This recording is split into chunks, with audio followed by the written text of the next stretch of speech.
बहुत पुराने जमाने की बात है। एक राजा था। उसके महल में एक बहुत सुंदर बाग था। बाग में तरह तरह के फूलों के पौधे और अनेक प्रकार के मीठे फलों के पेड़ थे।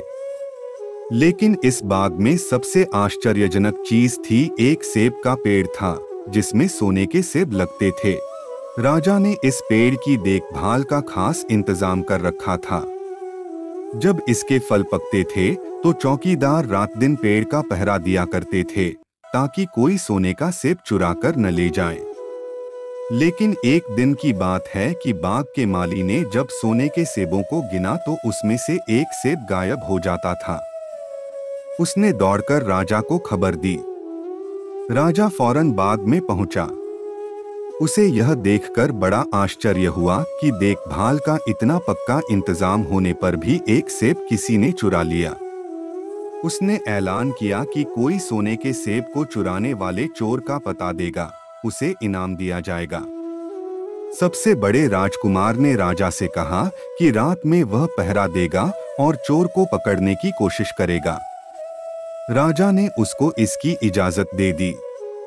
बड़ा राजकुमार रात में पहरा देने लगा, लेकिन 2 घंटे बाद ही उसे नींद आ गई और वह सो गया। सुबह उठकर जब उसने सेबों को गिना तो वह देखकर चकित रह गया कि रात भर में एक और सेब गायब हो गया था। इसके बाद दूसरी रात को मंझले राजकुमार ने पहरा देने का काम संभाला। उसे भी नींद आ गई और तीसरा सेब चोरी हो गया। राजा बहुत चिंतित था। दरबारियों की भी समझ में नहीं आ रहा था कि क्या किया जाए। सब लोग उदास बैठे थे कि इतने में सबसे छोटा राजकुमार आया और उसने कहा कि आज की रात मैं पहरा दूंगा और चोर को पकड़ूंगा। राजा इस राजकुमार से खुश नहीं रहता था। वह उसे मूर्ख भी मानता था। इसके आगे का भाग देखने के लिए हमारे चैनल को लाइक और सब्सक्राइब करें और हाँ, बेल आइकन को दबाना ना भूलें ताकि हमारे नए नए एपिसोड देखने के लिए हमारा वीडियो ढूंढने की जरूरत ना पड़े। धन्यवाद।